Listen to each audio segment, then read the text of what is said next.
Assalamualaikum warahmatullahi wabarakatuh. Selamat pagi. Pagi ini kita bersama Bang Karim Nehi. Beliau seorang mantan Ketua PWI Kabupaten Asahan, juga Ketua KONI Kabupaten Asahan ya Bang? Mantan juga. Mantan Ketua KONI Asahan. Dan beliau saat ini juga sebagai pemerhati lalu lintas.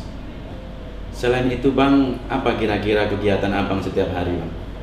Nah, di samping itu saya masih dipercaya mengkoordinir wartawan Harian Waspada Asahan Tanjung Balai Batubara yang berpusat di kisaran ini. Kemudian sejak 2013 aktif sebagai dosen di STMI Royal Kisaran. Kalau masalah memperhatikan lalu lintas ini semacam anugerah, tapi datangnya alami karena terus kita sering berlalu lintas, sering menghadapi lalu lintas itu sendiri, mengalami sendiri, memperhatikan orang mengalami masalah di lalu lintas. Jadi mau tak mau kita karena peduli dengan lingkungan ya harus peduli karena kita memang berkutat di situ gitu. Jadi itulah makanya ada yang bilang memperhatikan lalu lintas, sebenarnya memperhatikan perlalu lintasan karena kita punya kepentingan kebutuhan juga di situ gitu. Berarti permasalahan lalu lintas yang ada di Kabupaten Asahan ini Abang sudah sering lihat lah Bang ya. Ketika kita bicara masalah lalu lintas ini Bang, tidak terlepas dari road safety. Bagaimana masyarakat pengguna jalan ini bisa aman, tertib, lancar dan selamat. Jadi Bang, road safety ini juga meningkatkan kualitas keselamatan. Bagaimana orang yang berkendara itu terlepas dari korban fatalitas. Karena mereka bisa jadi pelakunya, bisa jadi korban. Ini yang harus kita pikirkan bersama Bang. Hal inilah Bang yang menjadi refleksi budaya bangsa. Karena lalu lintas itu urat nadi kehidupan, cerminan budaya suatu masyarakat. Bagaimana masyarakat tertib itu ya bisa kita lihat dari lalu lintas. Karena lalu lintas itu sebagai urat nadi kehidupan Bang, cerminan budaya bangsa. Bagaimana masyarakat ini sadar akan tingkat kepatuhan tentang aturan dan peraturan lalu lintas. Konteks ini juga kita memikirkan bagaimana terbangunnya budaya tertib lalu lintas Bang, dan meminimalisir sekecil apapun permasalahan-permasalahan lalu lintas, baik berkaitan masalah kemacetan, kemudian kecelakaan, karena kecelakaan ini dapat menimbulkan kerugian baik itu materi maupun nyawa. Di samping itu sampai ada yang cacat seumur hidup. Kami sampaikan kepada Abang bahwa memang lalu lintas ini adalah urat nadi kehidupan. Bagaimana kita bisa berkembang dan maju, ya faktor lalu lintas ini juga mempengaruhi. Apa kira-kira pendapat Abang? Ya sebelum Abang jawab, monggo Bang minum dulu Bang kopinya Bang.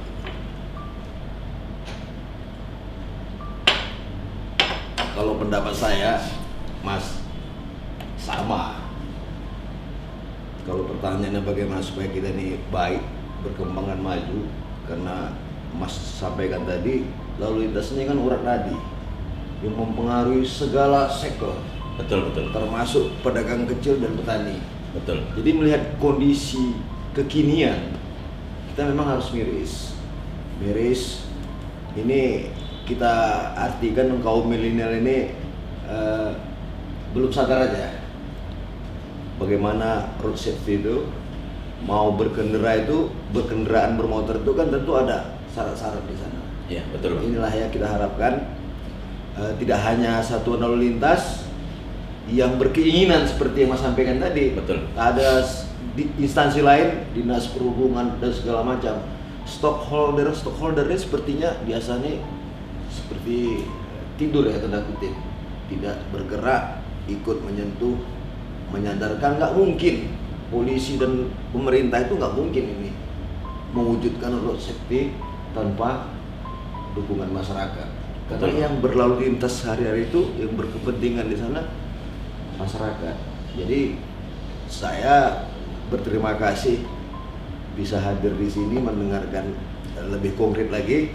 Walaupun sebenarnya kita sama-sama sudah maklumi, saya juga selalu secara pribadi bagaimana berlalu lintas itu dengan baik. Karena kita berlalu lintas dengan baik saja pun belum tentu kita selamat, karena tidak sendiri kita berlalu lintas. Ya, betul. Ada saling mempengaruhi faktor di sana. Betul, Bang. Betul. Jadi kepada masyarakat Asahan ini, kaum milenial terutama, kalau yang seumur saya ini kalau udah nggak tahan berkendara, udahlah minta antar aja, naik Gojek. Jadi kalaupun ada uang pensiun, ada hasil kebun, itu berbagilah ke Gojek, ke Betor. Di sini uniknya kisarannya nggak ada moda transportasi umum, tinggal Gojek lah. Betor pun sudah agak-agak ini kan, sudah agak ada angkot di sana, sehingga keluar itu satu rumah ada 3 kendaraan bermotor roda 2, sekali keluar 3, 4 sesuai jumlah anak gitu.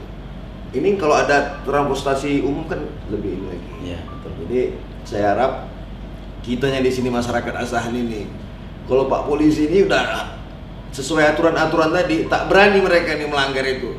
Ada atasan menghukum, hukum pidana umum menghukum, tak ada. Sekarang pertanyaannya, kita mau selamat berlalu lintas atau tidak? Itu aja. Jadi supaya safety road safety atau road safety, Bang. Road safety. Ini bahasa dari negeri apa? Ya, mari kita mengamankan diri masing-masing. Ini milenial inilah. Ini dunia ini sekarang kalian punya. Coba kalian ini sekarang apa? Yang tadi stockholder tadi tidur, kalian ngambil peran. Kalian lebih pintar dari kami ini, jadi agen perubahan. Motor penggerak lah, Bang, ya. Motor penggerak. Iya. Bukan king of the wind, bukan king ya. Agen perubahan lah. Ya, supaya bergerak milenial ini lebih baik lagi.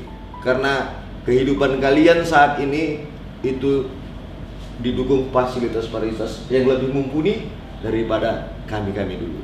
Jadi kalian harus buktikan kalian itu lebih baik daripada orang tua kalian. Jadi Bang, izin Bang, untuk meningkatkan kualitas keamanan dan keselamatan tadi, Bang, apa kira-kira permasalahan-permasalahan lalu lintas yang ada di Kabupaten Asahan yang mungkin selama ini Abang perhatikan?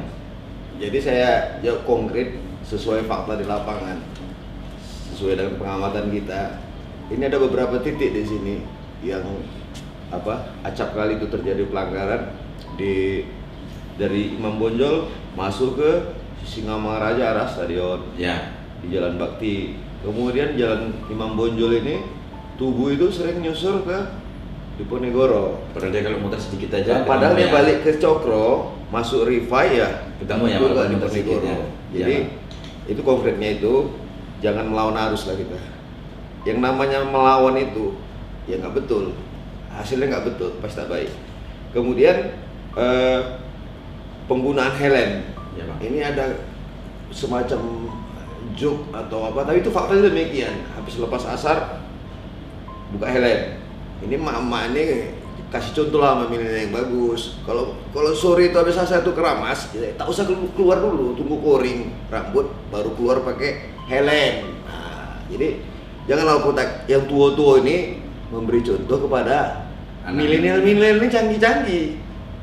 Lebih hebat nanti dia gilonya mencontoh kelakuan kita ini. Jadi itu jangan.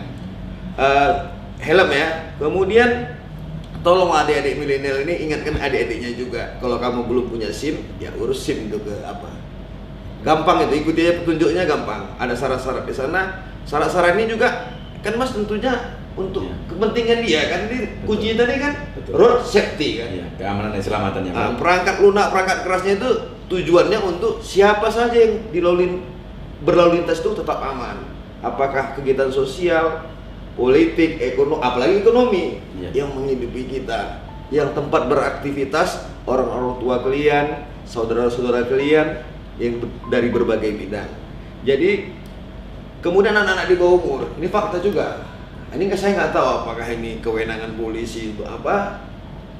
Anak-anak di bawah umur ini, apakah ini? Kalau anak di bawah umur ini udah cenderung ke sekolah, Bang, ya. Pasalnya nggak tahu kita itu kan. Saya cenderung yang stockholder lah, terutama orang tua, termasuk adik-adik milenial. Nggak pernah seperti bapak polisi ini pagi, siang, sore, malam di jalan-jalan itu. Paling tidak bisa mengimbangi, ikut berpartisipasi Karena hari ini, esok lusa itu ini dunia kalian ini. Kalau kami udah minggir-minggir lah nih kan.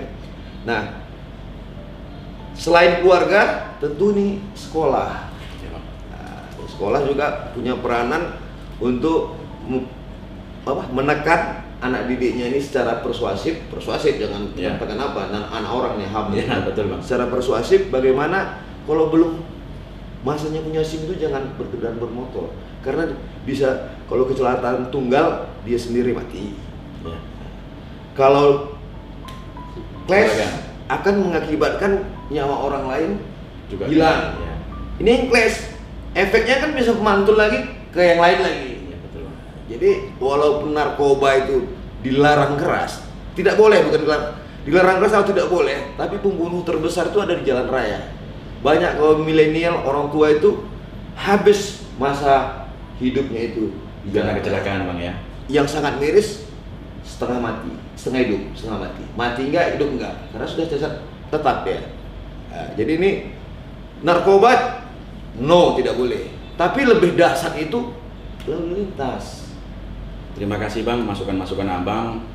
Walaupun polisi ini sudah berbuat dan bertindak, baik itu secara edukasi, himbauan, public address, penegakan hukum, semua itu kembali lagi ke masyarakatnya sendiri untuk sadar dan tertib pada aturan lalu lintas.